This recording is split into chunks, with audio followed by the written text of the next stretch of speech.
It's soft, it's succulent, it's our slow-cooked lamb shank.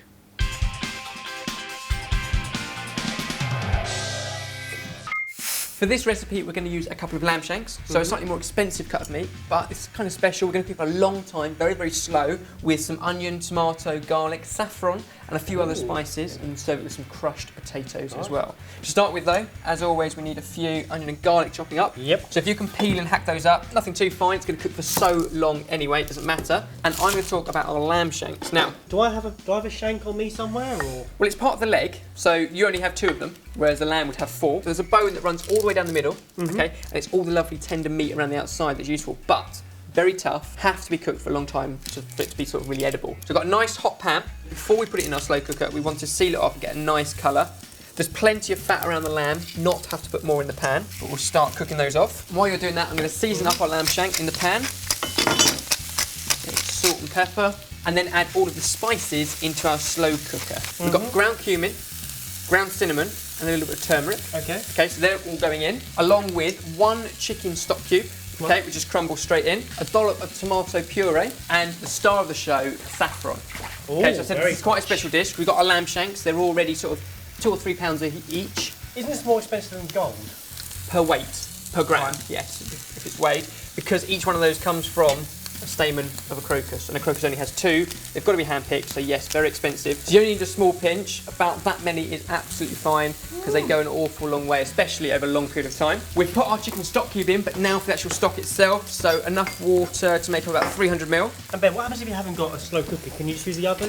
The principle is it's got to be for a long time, and it's got to be at a low temperature in liquid. So you can put all these ingredients into a saucepan, cover it with a lid or tin foil, into the oven, 150 degrees or so, for a long time, still the same sort of 4 hours. Now look at this beautiful sort of colour we started to get on that. We've got a way to go yet. All of that onion and garlic can go in. See, this is all about piling in the flavours now and then letting them mix and mingle as it cooks. It's not even on yet. Now for all of our tomatoes.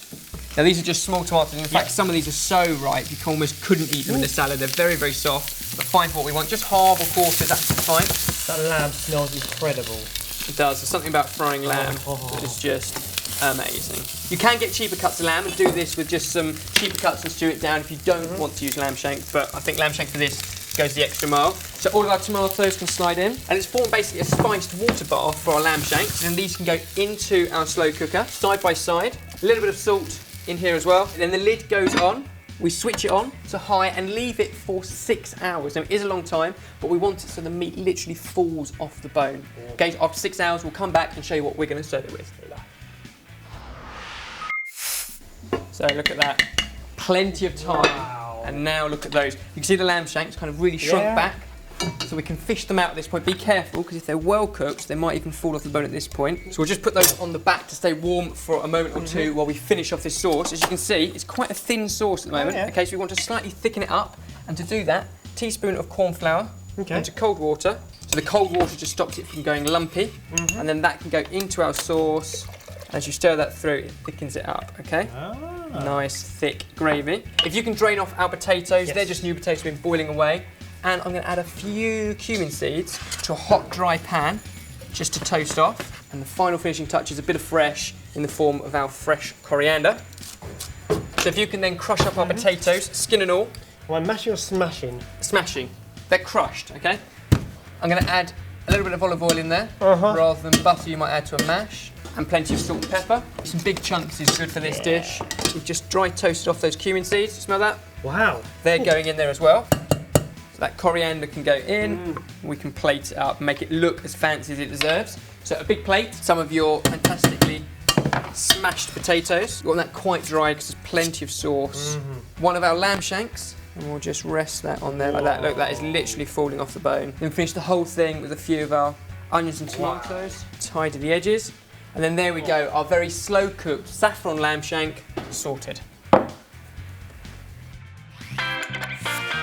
Right, look at how well cooked that is. The whole bone literally just slides out, and what you're left with, a little knuckle in there, but pretty much just meat. So tuck in. That's all meat? Pretty much. It's just amazing. Oh, that is just melting in my mouth. That is incredible. Takes a long time, but it's well worth it. I'm very happy with that. Well done. Job well done, that is. Thank you.